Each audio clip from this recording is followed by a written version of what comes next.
This channel does not promote any violent, harmful, or illegal activities. All content provided by this channel is meant for an educational purpose only. এই যে setting এ যে বিচারটা হচ্ছে না কেন্দ্র আর রাজ্য, সেই সেটিং ভাঙতে আমরা এখানে পুরো মানে বাংলার মানুষ, সেই খেটে খাওয়া থেকে রিক্সা চালক থেকে ভ্যান চালক থেকে মেহনতি মানুষ আজকে তিলোত্তমা বিচারের জন্য রাস্তায় নেমেছে। রাখলে কি আমাদের 63 বছর বয়সে এসে রাস্তায় নামতে হয়? আমরা চাই যতদিন না অভয়ের বিচার হবে ততদিন আমরা রাস্তায় লড়াই করব। সাফল্য তো সেরকম কিছু আসেনি এখনো, আমরা ওটার জন্যই এখনো রাজপথেই আছি। যে ভূমিকা নিতে পারতেন সুপ্রিম কোর্ট এরকম একটা সংবেদনশীল বিষয়ে, সেই ভূমিকা সুপ্রিম কোর্ট নেননি। এই রকম বিচার ব্যবস্থার কাছ থেকে আশাহত হতেও আমরা অভ্যস্ত হয়ে গেছি। সুপ্রিম কোর্টের কানেও বোধহয় কিছু একটা পৌঁছাতে হবে। আমার এখন মনে হচ্ছে সবাই কান কাটা। একজনের পক্ষে এটা ইম্পসিবল, এটা সম্ভবই না। দোষীরা যেন মুক্ত বাতাসে ঘুরতে না পারে। এই থ্রেড কালচারটা সর্বক্ষেত্রে চলছে, শুধু হসপিটালে চলছে না, জিরো থেকে একেবারে অপর লেভেল অবধি থ্রেড কালচারটা চলছে। তার ভয়েও অনেকে আসতে পারছেন না। আপনারা দেখতে পাচ্ছেন অগণিত মানুষ গণতান্ত্রিক আন্দোলনে আমরা শুরু থেকেই এখনো পর্যন্ত যে রাস্তায় আছি এবং থাকব। আপনারা 100 দিন ধরে রাস্তায়, বিচার তো দেবে সুপ্রিম কোর্ট, আপনারা রাস্তায় কেন? তার কারণ হচ্ছে এখনো পর্যন্ত যতটুকুনি প্রোগ্রেস হয়েছে, বিচার তো দীর্ঘায়িত হতে হতে কোন জায়গায় যাচ্ছে সেটা সবাই দেখতে পাচ্ছে। এবারে আন্দোলন যতটুকুনি এগিয়েছে, বিচার সেই অনুযায়ী চলবে। আমাদের আশা একেবারেই নেই। আমরা এইটুকুনি আশা নিয়ে চলছি যে আমরা আন্দোলন করে বিচার ছিনিয়ে আনবো। সেই জন্য এখনো পর্যন্ত আমরা রাস্তা, এবং যতদিন না বিচার পাই আমরা রাস্তাতেই থাকবো। বিচারটা শিয়ালদা কোর্টে হচ্ছে এবং শিয়ালদা কোর্ট থেকে যদি তারপর হাইকোর্ট সুপ্রিম কোর্ট আবার যায় সে অন্য কথা। এখন সুপ্রিম কোর্ট যা করছেন সুমোটো নিয়ে মনিটরিং করছিলেন। যে ভূমিকা নিতে পারতেন সুপ্রিম কোর্ট এরকম একটা সংবেদনশীল বিষয়ে, সেই ভূমিকা সুপ্রিম কোর্ট নেননি, সেই ভূমিকা পালন করেননি। আমরা দুঃখিত, কিন্তু এই রকম বিচার ব্যবস্থার কাছ থেকে আশাহত হতেও আমরা অভ্যস্ত হয়ে গেছি। যেটার জন্য আমরা রাস্তায় আছি সেটা হচ্ছে আমাদের জেদ। আমার মেয়ের বয়সী একটি মেয়ে, আমি মেডিকেল কলেজের শিক্ষক, আমার মেয়ের বয়সী একটি মেয়ের সঙ্গে ওই চূড়ান্ত অত্যাচার এবং অপমান করে তাকে মরে যেতে হয়েছে। কী জন্য না, সে কিছু সত্য জানতে পেরেছিল যা প্রশাসনের মাথার একজনের সহ্য হচ্ছিল না। এই অপরাধে একটি মেয়েকে মৃত্যু যে বরণ করতে হলো, এটাও থ্রেড কালচারের চরমতম উদাহরণ। দেখো, আমার কথা যদি না শোনো তোমাকে মরে যেতে হবে, এই থ্রেট ছিল, ওই মৃত্যুটা ছিল এই থ্রেট। যে থ্রেড কালচার নেই বলে বলছেন, ওই মৃত্যুটা ছিল একটা থ্রেট। এই যে দিনের পর দিন এটা চললো, কেউ কোনো প্রতিবাদ করলো না? অভয়ের মৃত্যুর জন্য অপেক্ষা করছিল সবাই। একেবারে প্রতিবাদ হয়নি তা না, স্বাস্থ্য ভবন বধির ছিল। বারবার সিনিয়র ডাক্তাররা, কেন আক্তার আলী দেখেননি আপনারা? বারবার প্রতিবাদ হয়েছে, কিন্তু স্বাস্থ্য ভবন বধির ছিল। যারা নিয়ামক তারা বধির ছিলেন।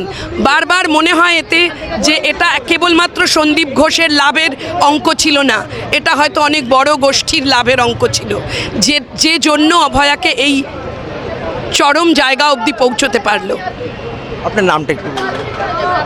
আমার নাম অর্পিতা রায়চৌধুরী। এখন একটা অভিযোগ আসছে মানুষের পার্টিসিপেশন খুব কমে যাচ্ছে, কিভাবে দেখছেন এটা? মানুষের পার্টিসিপেশন কমছে না, মানুষরা ঠিকই আছে।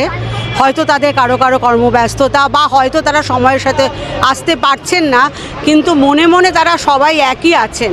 আর ওই যে একটু আগে দিদি বলে গেলেন না থ্রেড কালচার, এই থ্রেড কালচারটা সর্বক্ষেত্রে চলছে, শুধু হসপিটালে চলছে না, জিরো থেকে একেবারে অপর লেভেল অবধি থ্রেড কালচারটা চলছে। তার ভয়েও অনেকে আসতে পারছেন না, তারা মনে আছেন, কিন্তু ওই থ্রেড কালচারটা তাদের দেওয়া হচ্ছে বলে তারা ওইসব যোগদান করতে পারছেন না। তোমার নাম কি? আমার নাম এমডি ইসমাইল। কেন এলে আজকে? আজকে এসেছি গত 9ই আগস্ট, যে আমাদের আরজিকরে যে চিকিৎসক ডিউটিরত অবস্থায় যেভাবে নৃশংসভাবে হত্যা করে ধর্ষণ করেছে, আজ 100তম দিন। আমাদের রাজ্যের সরকার এখনও পর্যন্ত বিচার দিতে পারেনি। তাই আমরা সেই তিলোত্তমার বিচারের দাবিতে আমরা রাস্তায় মশাল আন্দোলনে নেমেছি এবং এই আপনারা দেখতে পাচ্ছেন অগণিত মানুষ গণতান্ত্রিক আন্দোলনে আমরা শুরু থেকেই এখনো পর্যন্ত যে রাস্তায় আছি এবং থাকবো। আগামী দিন এই যে ওবাই সরকার এই যে এই সেটিংয়ে যে বিচারটা হচ্ছে না কেন্দ্র আর রাজ্য, সেই সেটিং ভাঙতে আমরা এখানে পুরো মানে বাংলার মানুষ সেই খেটে খাওয়া থেকে রিক্সা চালক থেকে ভ্যান চালক থেকে মেহনতি মানুষ আজকে তিলোত্তমা বিচারের জন্য রাস্তায় নেমেছি। বিচার তো দেবে সুপ্রিম কোর্ট, এখানে কি হবে? দেখুন, সুপ্রিম কোর্ট মহামান্য বিচারপতি আমরা শ্রদ্ধা করি এবং সুপ্রিম কোর্টকে আমরা মানি। বিচারের প্রতি আমাদের বিশ্বাস আশা আছে। তবুও ভারতবর্ষের প্রধানমন্ত্রী এবং রাজ্যের মুখ্যমন্ত্রী তাদের কাছেও আবেদন, তিলোত্তমা যেভাবে ডিউটিরত অবস্থায় নৃশংসভাবে হত্যা করা হয়েছে তড়িঘড়ি অবিলম্বে বিচার দিতে হবে। 100 দিন লাগে একটা বিচার দিতে, এটা আইন শৃঙ্খলা। এর আগেও তো বামফ্রন্ট 34 বছর সরকার চালিয়েছে, আইন শৃঙ্খলা এত তলানিতে যায়নি। পুলিশ প্রশাসন ছিল তৎপর, এখন পুলিশ প্রশাসন নির্লজ্জর মতো শাসকের চটি চাটছে। এবং এই কেন্দ্র আর রাজ্য যে ওয়াই এই সেটিংয়ে রাজ্যের মানুষ আজ দিশেহারা। শিক্ষা ধ্বংস, খাদ্য শেষ, আবাস দুর্নীতি, একের পর এক আমাদের রাজ্যে দুর্নীতিতে করাপ্টেড হয়ে গেছে এই সরকার। তাই আমরা বাংলার সাধারণ মানুষ রাস্তায় আছি গণতান্ত্রিক আন্দোলনের পদ্ধতিতে। এই তিলোত্তমা যতদিন না বিচার না হবে, জান চলে যাবে, তবু এই তিলোত্তমার বিচারের দাবিতে রাস্তায় আমরা থাকব। 100 পরের রাস্তায় মানে আমাদের যতক্ষণ না বিচার না পাবো, আমার ছোট বোন হিসাবে বলছি, যতক্ষণ আমরা বিচার না পাবো, ওরা যদি মনে করে আমরা ভয় পেয়েছি তাহলে আমরা সেই বিচার ছিনিয়ে আনবো। এবার যতক্ষণ না আমার বিচার জাস্টিস না পাচ্ছি ততক্ষণ অবধি আমরা রাস্তায় ডাক্তারদের সাথে থাকবো। 100 দিন পরেও কেন রাস্তায়? উনি বিচার দিচ্ছেন না, কেউ বিচার দিচ্ছেন না, আমাদেরকে বলছেন আমরা রাস্তায় নেমে গেছি, আমরা রাস্তাতেই আছি। বিচার তো সুপ্রিম কোর্ট হবে বা শিয়ালদা কোর্টে হবে, আপনারা রাস্তায় কেন? সুপ্রিম কোর্টের কানেও বোধহয় কিছু একটা পৌঁছাতে হবে। আমার এখন মনে হচ্ছে সবাই কান কাটা। আমি with respect to everything, with all the jurisdiction, আমার কারোর প্রতি কোনোই নেই। ভাই এতদিন কেন লাগছে? কি করছো? একটা সিম্পল জিনিস, এরা দেখতে গেলে কিন্তু kind of open and shut case. তোমরা করছোটা কি? এতদিন এত ঘাটাল কাকে ঢাকার চেষ্টা করছো? সব তো সামনে। একটা বাচ্চা পর্যন্ত বলে দেবে ভাই এটা ঠিক না, কিছু নড়ে চড়ে বসো। বাচ্চারা আমরা রাস্তায়, আমার কথা ছাড়ুন, ছোট ছোট বাচ্চাগুলো রাস্তায়, তাদের টনক নড়ছে না, তাদের টনক নাড়ানোর জন্য আজকে আমরাও রাস্তায় নামিয়ে যখন দিয়েছো রাস্তায় থাকি, আজকে থেকেই যাবো রাস্তায়। দেখা যাক, থেকেই যাবো রাস্তায়, যতদিন ততদিন থেকেই যাবো। এবার এখানেই থেকে যাবো, যেখানে যেখানে রাস্তা থাকবে রাস্তাতেই থাকবো, কারণ কোথাও তো আমরা সেফ নই। আমরা তো আমাদের কাজের জায়গায় সেফ নই। বন্ধ জায়গা ছিল, সেফ জায়গা ছিল, সিকিউর জায়গা ছিল। একটা মেয়ে এত পড়াশোনা করে এত কষ্ট করে সেখানে গেছে, সে তো ওখানে সেফ নেই। তাহলে রাস্তায় থাকি, সবাই একসাথে থাকবো, সবাই সেফ থাকবো। আমরা রাস্তায় থাকতে রাজি। আপনাদের কি বিচার ব্যবস্থার প্রতি ভরসা নেই? ভরসা তো আর এখন আর থাকছে না। ফার্স্টে আমরা সিবিআই এর উপরও ভরসা রাখছিলাম, কিন্তু এখন সেটাও হচ্ছে না। কিন্তু এই একই কথা যে আমাদের ভয় নেই, আমরা রাস্তায় থাকবো। আমরা রোজ প্রাণ হাতে নিয়ে রাস্তায় বেরোই এবং বাড়িতে বাবা মা চিন্তা করে যে মেয়ে সাবধানে বাড়ি ফিরবে, তো তার থেকে আমরা রাস্তায় বসে থাকি। যা হবার আমরা প্রাণ দিতেও রাজি, কিন্তু আমরা দিদির বিচার না পেয়ে ছাড়বো না রাস্তা। 100 দিন হয়ে গেল, তাও আপনারা রাস্তায়। বিচার ব্যবস্থাকেও ভরসা করতে পারছেন না? একদমই না। সিবিআই তদন্ত নিয়ে আপনাদের কি মতামত? কিছুই তো বুঝতে পারছি না। এত যে সবাই কষ্ট করছে, ঝড় বৃষ্টিতে সবাই যে এত কষ্ট করলো, রাস্তায় বসে থাকলো, তার তো কোনো পরিণামই আমি দেখতে পাচ্ছি না। কিছুই আমি বুঝতেই পারছি না যে এত সব বড় বড় লোকরা সবাই উঠে পড়ে লাগলো, কিন্তু কিছুই তো হলো না, বিচারই তো হলো না। কলকাতা পুলিশ যাকে বলেছিল সঞ্জয় রায়, সিবিআইও এখন অবধি তাকেই বলছে দোষী। একজনের পক্ষে এটা সম্ভব মনে হয় যা নৃশংসতা ঘটেছে? একদমই না, একদমই না। একজনের পক্ষে এটা ইম্পসিবল, এটা সম্ভবই না। দেখুন, আমার একটাই বক্তব্য যে নির্দোষ যেন কখনো শাস্তি না পায় এবং দোষীরা যেন মুক্ত বাতাসে ঘুরতে না পারে। তো একটু স্পিডে হলে বিষয়টা ভালো হয়, কিন্তু যা হচ্ছে হোক, কিন্তু প্রপার জাস্টিসটা। আপনার কি মনে হয় শুধু সঞ্জয় রায় একাই দোষী? না, সেটা তো একেবারেই আমার কেন পশ্চিমবঙ্গের একটি বাসিন্দারও মনে হয় না। হাতিবাগানে, সোয়াবাজারে, ধর্মতলায়, হেদুয়াতে, আরজি করে, মেডিকেলে, এসএসকেমে, উত্তরবঙ্গে